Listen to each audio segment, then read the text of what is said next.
pessoal, então vamos lá para nós entendermos sobre Atenas, essa cidade-estado, essa polis que eu comentei com vocês na aula anterior. Ela foi fundada, Atenas foi fundada pelos jônios, né, um povo chamado jônios, por volta ali de 1000 a 900, entre 1000 e 900 a.C., mais ou menos essa data aí. Lembra que eu falei para vocês que a região ali de Atenas, ela era voltada para o mar? Os portos que Atenas tinha muito bons portos ali. E isso favoreceu a expansão do comércio marítimo. Então eles começaram a enriquecer-se muito, eles começaram a ganhar muito dinheiro com isso, porque o comércio marítimo dava bastante lucro, estava desenvolvendo e caminhando muito bem. E era a principal atividade econômica dessa polis. Era o principal trabalho que tinha em Atenas, né, nessa polis, era o comércio marítimo, era fazer comércio marítimo. Professor, o que é comércio marítimo? Comércio marítimo é quando a pessoa trabalha através de embarcações, através de navios, pelos mares, tá? Perdão.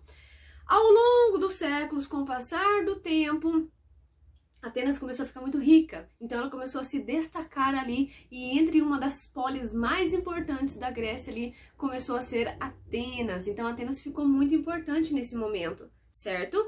E ela, além de ser uma das cidades mais importantes que estava sendo ali naquele momento, ela é considerada o berço da democracia.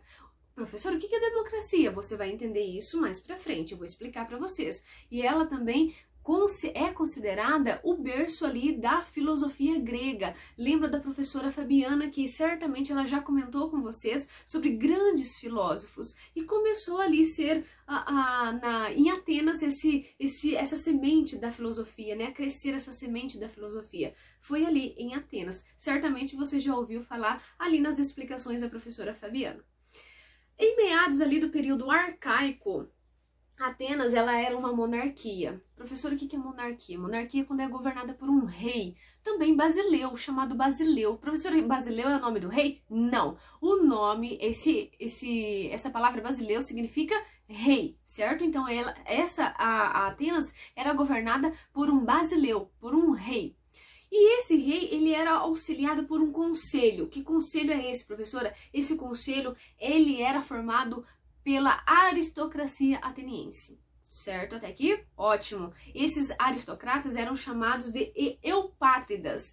Esses eupátridas significa, essa palavra tem origem grega, que significa os bem-nascidos. Então, os aristocratas, eles formavam um conselho para ajudar o rei nas questões políticas ali de Atenas, certo?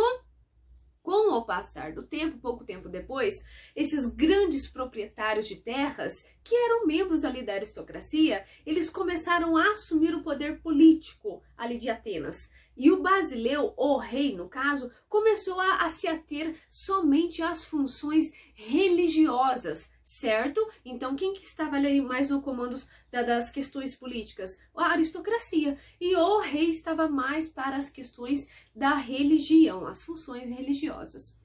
A partir dessa mudança aí do rei ficar mais para as questões religiosas e a aristocracia ficar mais com as questões políticas, começou ali a ter uma revolta não, ao povo, as outras pessoas ficar descontentes com isso.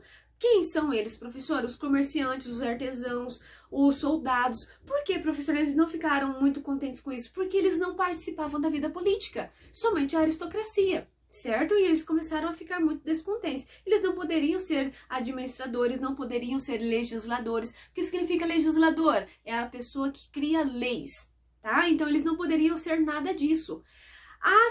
Essas principais camadas insatisfeitas, quem são, professor? Os comerciantes e os camponeses começaram a ficar muito insatisfeitos com esse governo, muito mesmo. E o que começou a acontecer com isso? Esses comerciantes começaram a enriquecer cada vez mais, porque o sucesso ali do comércio marítimo começou a se deslanchar muito bem. E esses comerciantes começaram a se enriquecer, a ganhar dinheiro. Só que mesmo assim, esses comerciantes não poderiam participar da vida política, porque eles não eram aristocratas, eles não eram eupátridas. Se eles não eram eupátridas, eles não poderiam participar da vida política. E isso ficou eles ficaram muito revoltados com isso, os comerciantes. E camponeses ficavam muito descontentes devido à escravidão que estava acontecendo. O que começou a acontecer? Esses camponeses e os comerciantes, nós queremos reformas nesse governo. E os aristocratas com medo ali, olha, vamos lá, vamos tentar ali amenizar essas revoltas, porque os camponeses e esses comerciantes, eles eram bastante pessoas, eles não eram só um ou dois, eles eram em grandes quantidades. Então eles começaram ali, nós queremos reformas. E isso, o governo da aristocracia começou, tá bom, nós vamos aceitar essas reformas, fiquem tranquilos, para eles não perderem esse poder, eles aceitaram essas pequenas reformas que começou a surgir ali em Atenas. Na próxima aula nós vamos falar das primeiras reformas que começou a acontecer em Atenas. Te espero lá, clica lá e volta aqui comigo.